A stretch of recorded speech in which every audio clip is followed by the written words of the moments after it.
All right, good morning, everyone, or whatever future time it is that you are watching the replay here. My name is Alex Mayer. I don't know if anyone here had attended any of my Zoom calls on here back in January through February. It was my experience that last time that first call was a little bit light, so I figured what I would do this time at the start of this four-part series I'm doing now is recap what it is I covered in those first four phone calls. If you want to know a little bit about me, my name's Alex Mayer. I'm out of Rochester, Minnesota. I'm a two-time Icon agent with EXP. I'm actually here today trying to acquire my credits that I need in order to get my stock options, right? So, but I don't have a lot of time with you today, so I'm going to really jump into really what it is I'm going to be covering with you for the recap. But just so you have an expectation of what we're going to be covering over the course of the next 4 weeks. This week is the recap. Next week, I'm going to be talking about how it is that we can gamify your real estate business, how it is that you can make this a challenge for yourself so that you're actually accomplishing those leading key indicators that are going to lead to you having more massive success down the road. The next week after that, I'm going to be talking about why it is important for you as a business owner to actually have an expense budget. One thing that my coach has said for many years is many real estate agents get into this business and they don't have any budget at all for marketing or expenses. And if you were to open up a coffee shop, how are you going to get clients and customers if you don't have coffee beans, if you don't have office space, if you're not paying for staff?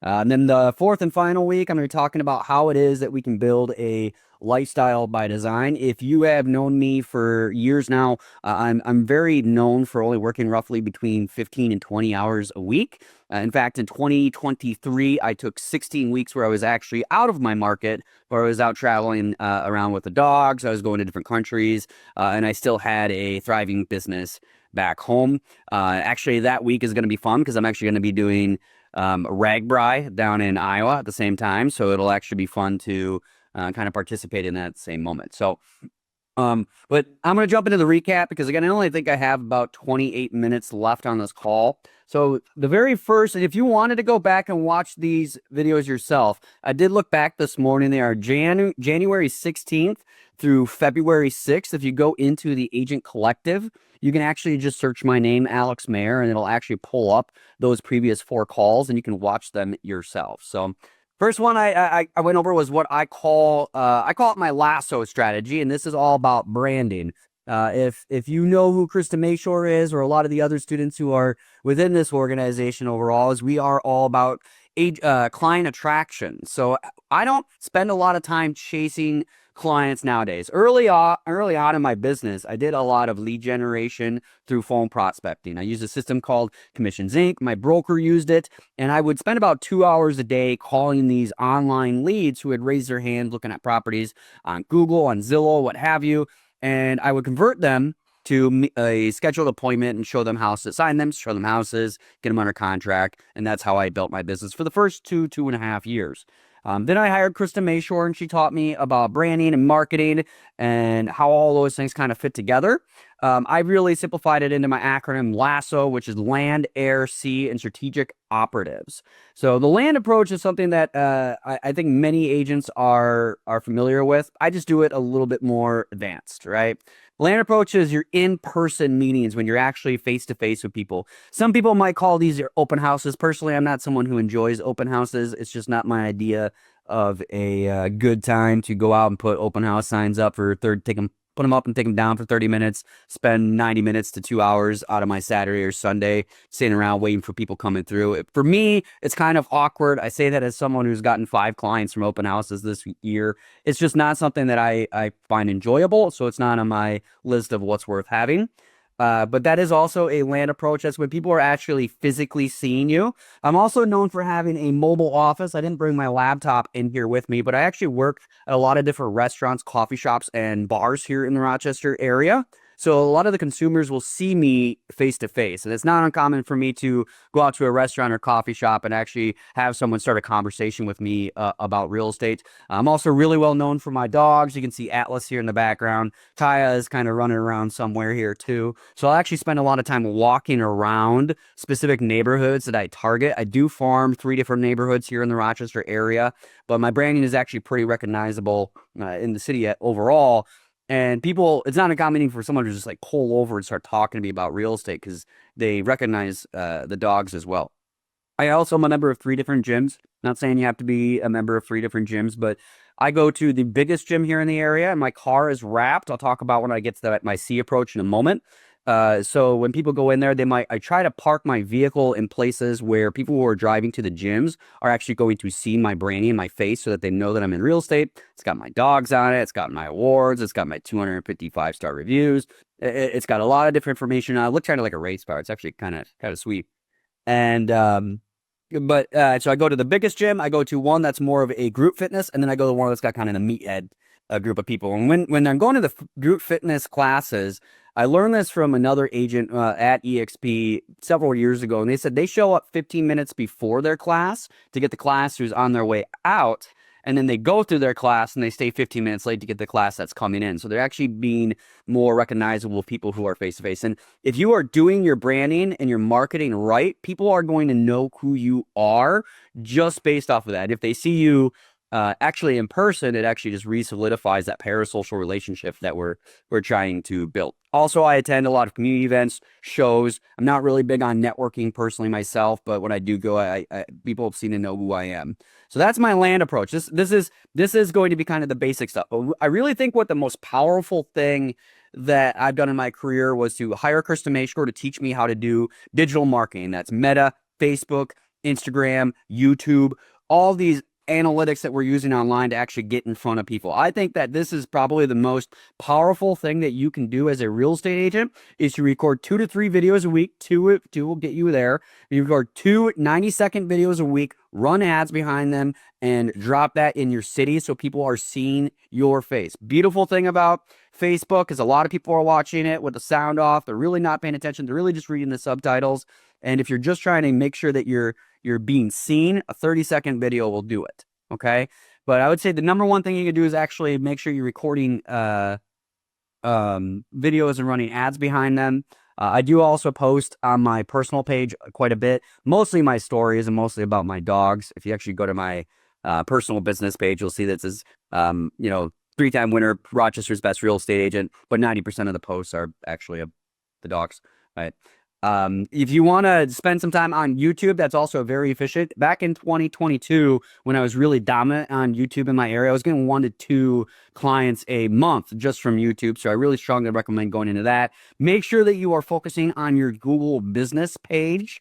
I currently have, I think it's 112 5-star reviews on my Google business page. So when people are out there looking and researching real estate agents in the area, they're going to go in there. They're going to see Rochester Area Homes by Alex. They're going to see he's got over 100 5-star reviews. And if you actually look at my reviews, they are very thorough. It's not uncommon for my clients to write anywhere between 3 and 6 paragraphs of their experience working with me. It's not just Alex was great. I actually do coach my clients a little bit on how I want them to write my reviews. I want them to talk about my core values of education, communication, and responsiveness. I want them to explain how they experience that as a buyer or seller working with me in today's market, because consumers are looking at reviews, and if they see that it was actually written by an actual human being, and don't cheat and use ChatGPT or some of these AIs. People can see through that stuff nowadays, right? I don't know if any of you have had that experience where you've got an email from someone you can tell very clearly that was written by AI.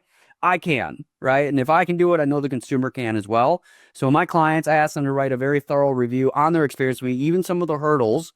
And I'll tell you, reviews, I've got a phone call last week from a client, a seller, who just reached out to me because of the reviews. Those are a very dominant thing. So I call these things my air approach. Air approach is things that are, all overarching, but it's not really belly to belly with me. You're not like face to face with me, like what I would say with my land approach, but you're always constantly seeing me. And if you're recording those 2 videos a week, running ads behind them, I've got video ads running back to 2019. So I'm sure there are people out there that have seen me for years. And if you start doing that right, people will start mentioning that they're seeing you everywhere. Third one is my C approach. Now, this is going to be the tangible items, but it's not necessarily in person. So it's not digital. It's not someone going online and going on Google or YouTube or Facebook and seeing your face there. It's actually going to be something that they can see out in the marketplace. So I always include my car as being a C approach. So someone might actually be out driving and they will actually see my car with me driving around in it. And sometimes people are taking photos of me while they're driving, but this is not a very good photo of it. But if you actually do take a look at it, go to my business page. It's got my face on there. It's got my dogs on there. It's got some of my reviews and 5-star reviews. I include this as my C approach because they're not actually physically belly to belly with me, but they are seeing it. I also have coasters that are at 30 different restaurants and bars in my area, and they have QR codes on it. They got the dogs on it. They got a cute little joke on it that says we're all house trained, and it's got everything in here. And I'll tell you, people take photos of these things. They text it over to me, and until this stops being profitable for me, I'm going to keep doing it. It's actually a relatively inexpensive thing. Each one of these is about 5 cents. You can get more details on that if you watch the original video on that. Again, I would also throw in, me walking the dogs around the neighborhoods. That's probably a little bit of the C approach too, because not everyone's going to stop and talk to me, but they probably do recognize me. I did not include any of my flyers up here on my front desk today, but actually I got one way back here. I have 3 different neighborhoods in my market where I am sending out different flyers to, it's roughly 1,500 people overall. And these are flyers that are going out to people that, are just potentially going to be selling in the area. And my goal with this isn't necessarily just to get clients and listings, but it's also to be front of mind. There are people at my gym who will be like, hey, I got a flyer from you. And it's just kind of a nice little touch. I can think back to a few times this year where I've had people be like, hey, I saw your reviews. I decided to reach out to you. And then I spoke to my coworker, and my coworker said that they actually know you. And then one of my friends said that they saw your coasters at the bar. About 3 weeks ago, I had an alumni client who was making comments to some friends of hers at work that were talking about huskies. I have Alaskan Malamute dogs, but a lot of people think they're huskies that had been lost. And they asked if maybe it was that realtor guy. And she was like, actually, no, I actually know Alex Mayer. And they were like surprised. You become kind of a celebrity if you do these things right over time. And then the third part I call my strategic operatives. Strategic operatives are going to be your top 100 to your top 200 people. It's about 150 people for me now. These are my alumni clients that are A+ clients. These are the people who have referred me clients over the course of the years. I have a running list of roughly 60 people who are consistently sending me referrals or sharing my name with people. And I want to be very clear on this. If you are going to make a list like this, if someone is referring you, it is about the referral source, not the referral. What I mean by that is it is about the person who's actually taking the time to share your name. You need to thank this person. I send them little gifts. I send them a handwritten note. And then anyone who was referred over to me, I make sure that they are reminded that that person referred me, because I want to reward the behavior. Right? I want them to know that I appreciate them doing that. They're on a list. They get about 4 different things from me every single year, and it makes it so you're more consistent. Since I started doing that about 2, maybe 3 years ago, if you've ever been on any of those like Facebook groups, it's not uncommon for my name to get mentioned like 20 times out of the 300. I usually get the most recommendations on there. And in this last 6 months, I've gotten roughly 6 clients from that directly, is just from those Facebook groups, people sharing on there. And that's not necessarily a referral. That's just people mentioning my name. So that is my lasso and branding approach. Next thing I want to talk about is my morning routine. Again, I don't want to, this is not as thorough as I would typically be in a formal training. If you want to go back and watch these things, started in January, went through February. I'm very well known for being a highly routined individual. I break my day into an offense and a defensive period. I'm ADHD, so I don't like to get tied up in the nitty-gritty details. I like to get things done and over with right away. That's the way I like to behave, right? So early off in the morning, I usually get up around 6:15 in the morning. Some days it does vary. And I'll go through the Savers routine. If you're not familiar with Savers, go to Miracle Morning for Real Estate Agents. I always tell people that if there's one book I could give a new real estate agent to read, it would be Miracle Morning for Real Estate Agents, because it gets your mind right in that first hour of the day together. If you win your morning, you will win the day. So I usually start out with that. I do a lot of other strategies like the daily sheet, mindset, manifestos, but I like to kick over dominoes early in the morning. So between 6:15 and about 8 o'clock, I'm getting a lot of my exercise done. I'm getting through those manifestations, affirmations, daily sheets, all of that. And then from 8 o'clock until 9 o'clock, I'm getting a lot of that busy work done that I know that I have to do. Nowadays, I have an assistant who does all of my paperwork on the back end, making sure that all my lenders and title reps and all their agents are fully informed and doing what it is they need to do. And then she just brings it to my attention when there's a problem. Strongly recommend that when you get to the point, because my life is so much better since I hired Misty. Uh, and I also do like to close my deals in the morning between 8 and 9 o'clock. So if I have a buyer closing or a pre-sign for a seller, I try to do that between 8 and 9 o'clock because I like to start the day with a win. But between 9 and 11 is when I get the majority of my offense strategy done. That is going to be the times when I am making the phone calls if I'm prospecting. That is going to be the times I'm recording the videos that I'm going to be running advertisements behind. That early morning, those first 2 hours, that is where you are moving the needle forward on your business, right? This is about new client generation and making sure that you are setting yourself up for success long time. When I first got into business, I really utilized this strategy. I still use it, but I used it a lot more in those early years where I said, if I got everything it is I needed to get done before 11 a.m. and I didn't have any showings or inspection or anything else the rest of the day, that's fine, right? I won the morning and I got everything else done. My offensive period is to move the needle forward before 11 a.m. Okay.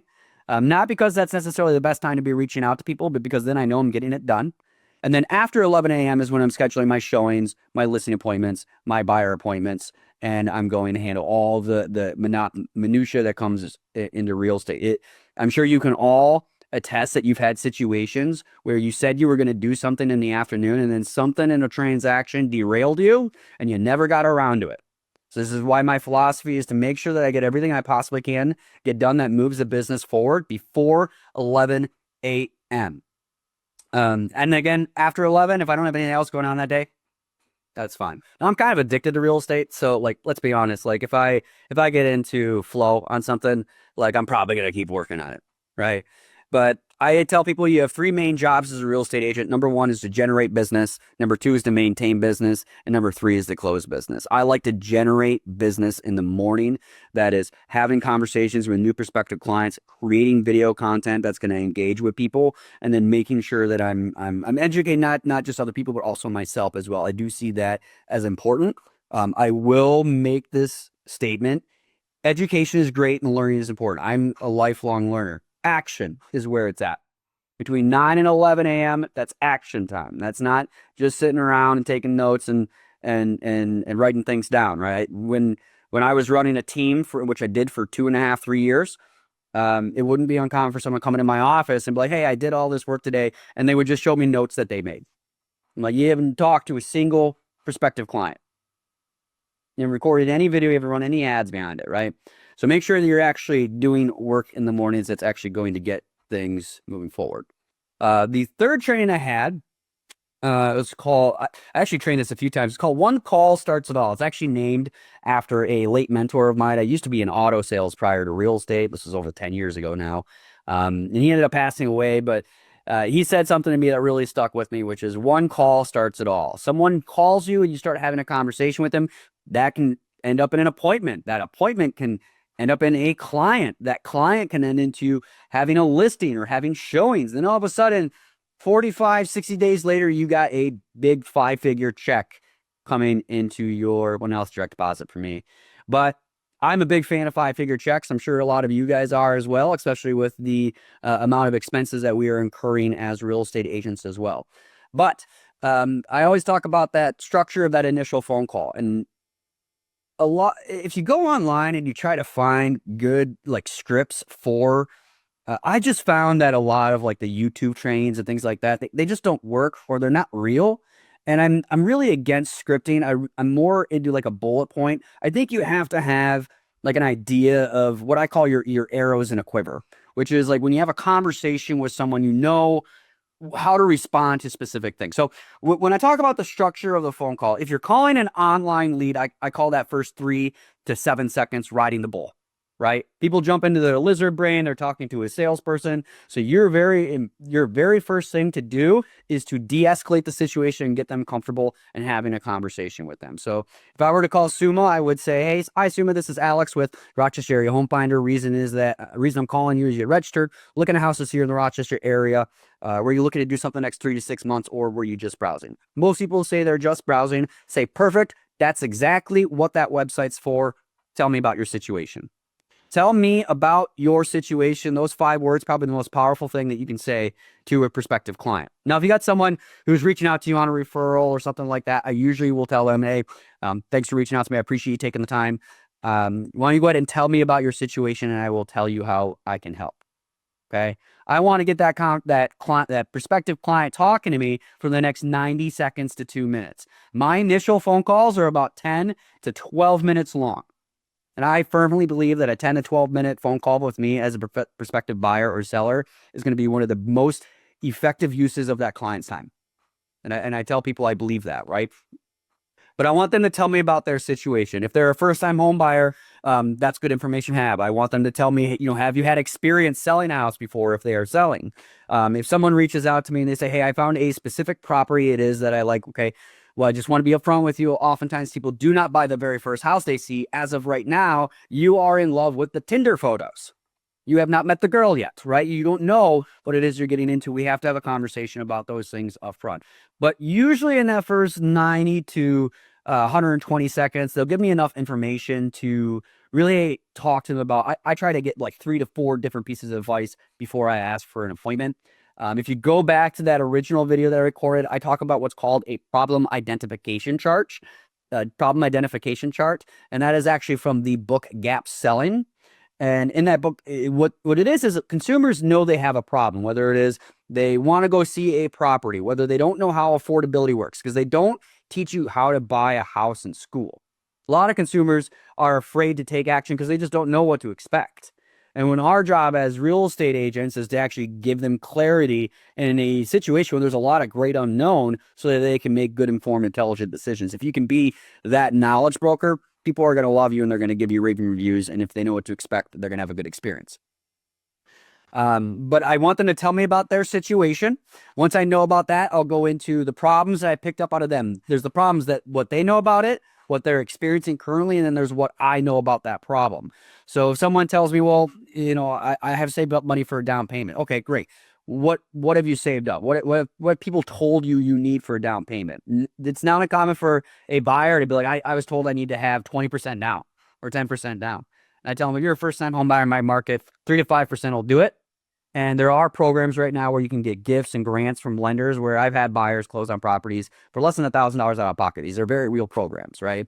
So that's changing someone's perspective. That is my goal in those initial phone calls, is to change their perspective 2 or 3 times and then lead them to the point in the end where I get them to already admit that, hey, maybe it is I don't know everything it is I'm talking about. This guy seems to know what he's talking about, and he seems like someone I should talk to. So in the end, I always say, based off of everything we're talking about here, I think we should get together. What usually works better for you, afternoons or evenings.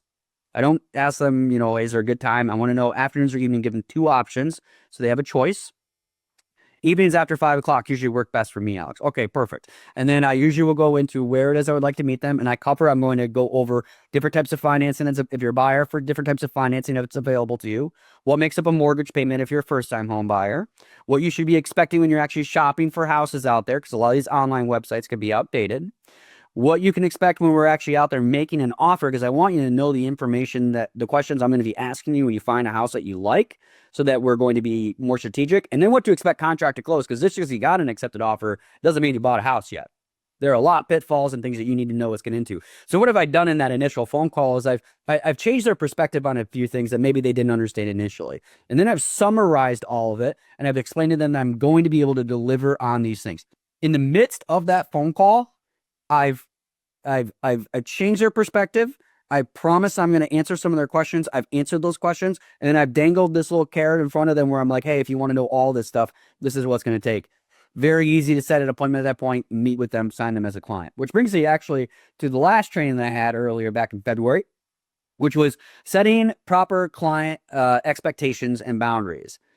Probably the best thing that you can do as a real estate agent is to make sure your clients know what to expect before actually entering the market. In fact, when I submit an offer on behalf of one of my clients, I have a 2-3 liner in my email that tells that listing agent, if they've never worked with me before, even if they have worked with me before, all of my clients receive a 60 to 90-minute overview of what to expect, how to operate, and what needs to be done in order to be successful in the area. If you choose to work with my buyer, they are qualified and they know exactly what it is they got to do in order to perform on their agreement.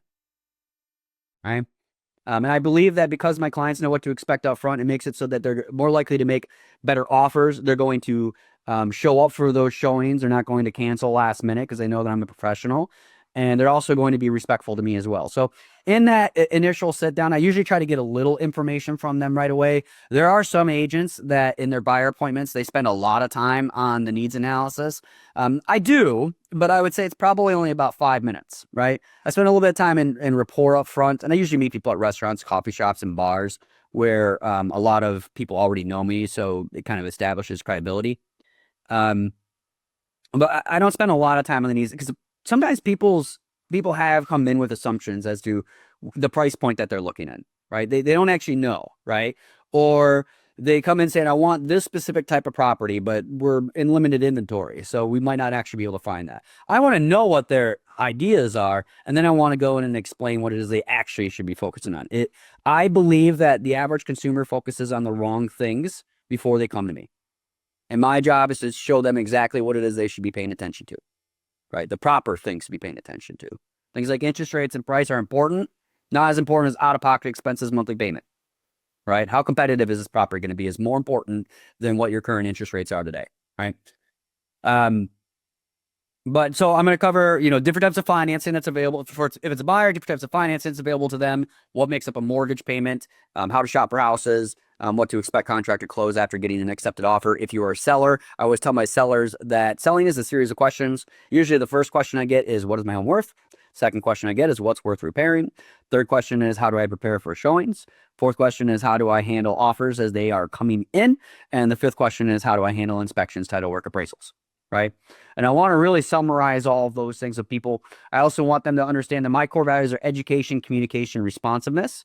A lot of consumers have this idea in their minds that my job as a real estate agent is to find them a property, and I'm going to make an effort, right? But really, you have access to a lot of the same information that I do if you're a home buyer, right? My job as a real estate agent, if you're a buyer, is to make sure you know what you're getting into, explain things, get you into properties quickly, handle the negotiations, and handle problems as they come up. I tell people we're kind of the shock absorber in real estate. When problems come up is when you really are going to need us, right? If I'm representing sellers, it's marketing, negotiations. The number one thing that you can do as a seller, though, is price your property right. All the marketing in the world, all the negotiations in the world aren't going to help if you're $50,000 overpriced and no one's interested in it. Pricing is the number one thing that you can do as a seller in order to make sure your house is you're going to have a successful sale, right? But I want them to know what my job is. If you're a seller, my job is marketing negotiation to be the messenger between you and the market, right? If I'm coming to you and say, hey, we only had 2 showings in the first 2 weeks, that's not good. That's the market telling us that we need to make a change, okay? That's not me that I'm telling you it, but that's just me being a messenger to you, right? But I found that if you set the expectations of clients up front, they're much easier to work with. They're more likely to give you that 5-star review at the end. They're going to have a better experience. I want to be playing my game when I'm representing clients. I don't want someone to register on a website, say, hey, I want to go look at this property. Will you meet me there? First off, the rules changed. I can't do that anymore. Not that I really ever did in the first place. I used to call those agents Pop-Tart agents, right? I mean, just pop up and just go show a house. Those clients aren't loyal, right? Loyal clients sign written agreements with that agent. They know that that's their agent, right? So I want to have a sit-down conversation with if it's a buyer, if it's a seller. I want to have a signed contract to actually represent that client. Looks like I got about 60 seconds here, so I'm going to cut that short. Do I have any questions from anyone on here so far? It's actually a larger audience than what I was expecting for the first one. Alex, I had a quick question. Sure. You said you like to schedule your closings at 9, but then you said your focus time basically is 9 to 11. Did I misunderstand that? 8 to 9. 8 to 9. Oh, 8 to 9, you're I closing. may have misspoken, but it was 8 to 9. Got it. Thank you. Yeah, I try to do 8 to 9, and I mean I'm flexible, right? Like if a buyer can only make it work at 9:30, we'll make it work. Sellers are a little easier because they pre-sign. Mm-hmm. Thank you.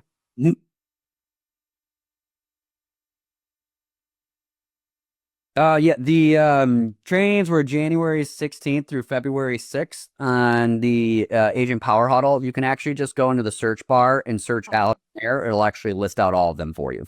Okay, I will do that. Thanks. And I see that Autumn included in here too.